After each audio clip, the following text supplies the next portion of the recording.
Let's face it, nothing ruins a project more than scorch marks, especially when you don't know how to clean them off properly. So today on Kurt's Corner, we're going to show you how to do just that, and hopefully teach you some techniques that will work for your projects. Let's get started.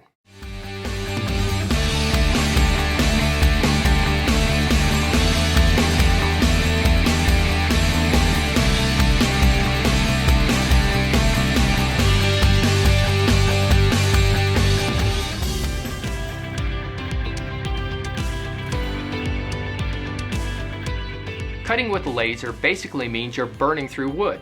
The edges of the material are always black. There isn't much you can do about that. It's just part of the aesthetics of laser cut wood. But sometimes the soot and scorching will extend onto the face of the wood. We don't like that.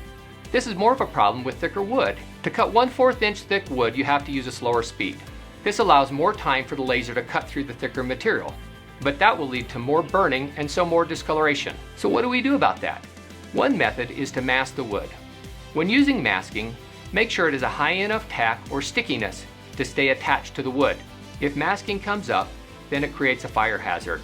Our lime masking tape has a moderate tack, so it stays down but also comes off without leaving residue. But even with lime mask, be sure to apply tightly or even use a brayer roller. Alternatively, you can cut without masking, but then clean the wood after.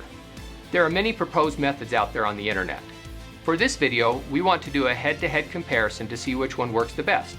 Here are the methods we will try.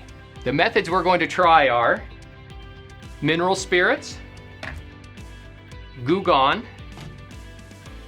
fast orange hand cleaner, white vinegar, simple sanding with a sanding block, and finally Miracle Cleaning Eraser, which is a particular brand of a melamine pad. Here's how we tested it. We cut 6 identical projects using extra low speeds to purposely exaggerate the scorching. 1 we masked, and the other 6 we left unmasked. Then we cleaned them and compared them side by side.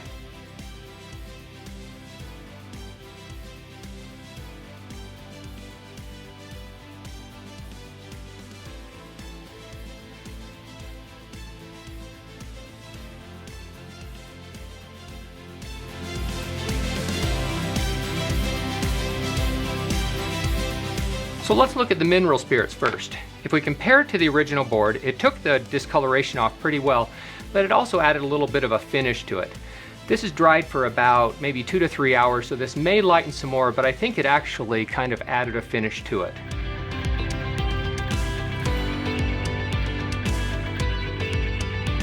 Goo Gone is kind of similar to the mineral spirit. It also added the finish to it along the top half. Again, with some more time, maybe it will lighten some more, but I think it actually did a finish to the wood.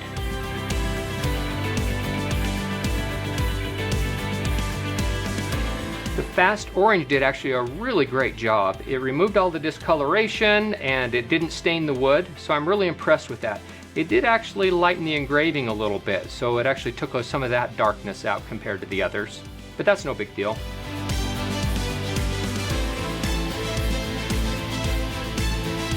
So here's the white vinegar. It actually did a great job. I've actually used white vinegar a lot and I'm really impressed with it. It removes the staining really well, and it didn't actually remove the dark discoloration from the engraving.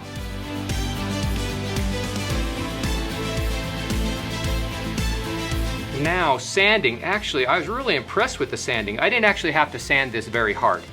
This was only for a couple of minutes. You have to be careful with sanding because you don't want to actually go clear through the veneer, but I'm actually pretty impressed with regular sandpaper.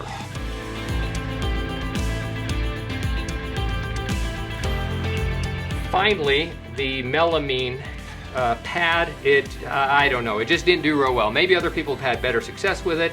If so, let me know what I'm doing wrong, because this really left a lot there.